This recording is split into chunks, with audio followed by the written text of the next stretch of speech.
Guys, अगर आप लोग टीवी के शौकीन हैं तो एक चीज आप लोगों ने गौर करी होगी कि एक मूवी ऐसी है जिसे सेट मैक्स या सोनी मैक्स पे बार बार दिखाया जाता है। सबसे पहले तो आप लोग चैट सेक्शन में उस मूवी का नाम गैस करके बताओ। जी हां, आपने ठीक लिखा, वो मूवी है अमिताभ बच्चन की सूर्यवंशम। पर सवाल यह है कि सेट मैक्स या सोनी मैक्स सूर्यवंशम मूवी को बार बार क्यों दिखाते रहता है? तो उसके पीछे के दो रीजन है। पहला रीजन, जिस ईयर में यह मूवी रिलीज हुई थी उसी ईयर में सेट मैक्स चैनल भी लॉन्च किया गया था। और दूसरा रीजन यह है कि सेट मैक्स या सोनी मैक्स ने इस मूवी के अगले 100 सालों के राइट्स उस वक्त खरीद लिए थे और इसी वजह से इस मूवी को वो बार बार दिखाते हैं।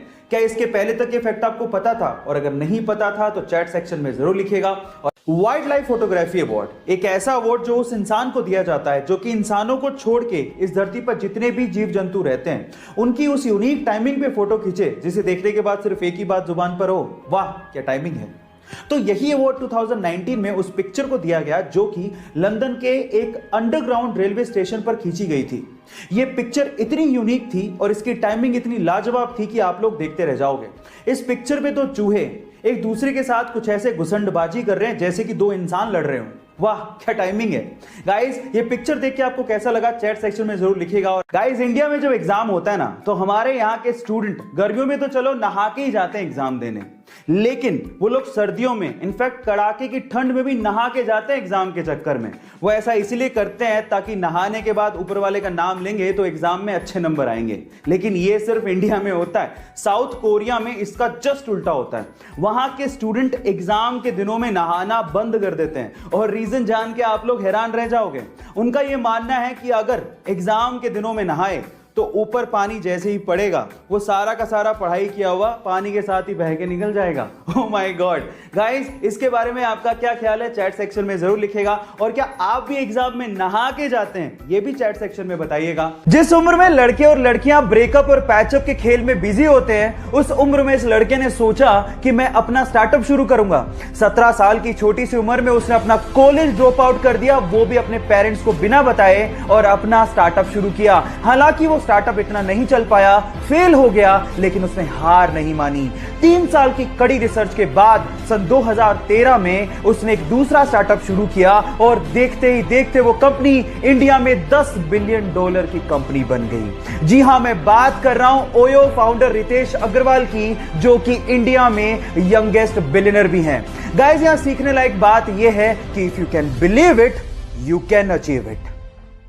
जब वो हैदराबाद जाने के लिए रेलवे प्लेटफॉर्म पे खड़ा था तो पैर फिसलने की वजह से वो सामने से आती हुई ट्रेन की चपेट में आ गया, जिसकी वजह से उसके दोनों पैर कट गए। 2 घंटे तक उसको किसी ने हाथ भी नहीं लगाया और 6 घंटे की मशक्कत के बाद उसे अस्पताल पहुंचाया गया, जहां पर डॉक्टर्स ने उसकी मां को कहा कि इसके शरीर से पूरा खून बह चुका है, अब वो जिंदा नहीं बच सकता। लेकिन फिर भी उसकी मां ने कहा कि चाहे जिंदा रहे या मरे, मैं इसका इलाज जरूर कराऊंगी क्योंकि ये मेरा बेटा है। जैसे तैसे पैसे जुटाकर उसका इलाज करवाया गया। वो जिंदा तो बच गया लेकिन उसने अपने पैर गवा दिए। इस सिचुएशन पे उसके भाई ने उसका साथ छोड़ दिया। लोगों ने उसे भीख मांगने तक की सलाह दे दी, लेकिन उसने कहा कि मैं भीख नहीं मांगूंगा, मैं हार नहीं मानूंगा।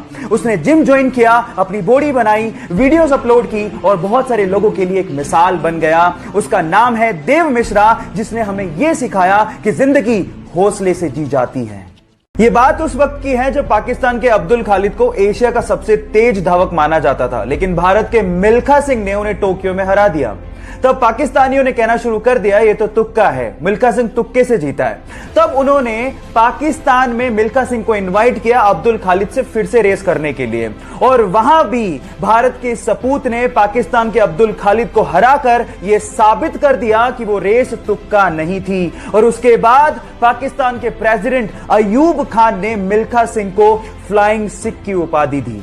आज से दुनिया तुम्हें एक सिख नहीं बल्कि फ्लाइंग सिख के नाम से जानेगी। सलाम है ऐसे सिख को जिसने भारत का नाम रोशन किया और हमारा सिर फख्र से ऊंचा किया।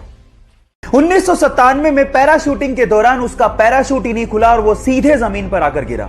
बुरी तरह से जख्मी होने के बाद वो कई महीने तक हॉस्पिटलाइज रहा, लेकिन उसके बावजूद भी उसके अंदर का एडवेंचर का जुनून खत्म ही नहीं हुआ।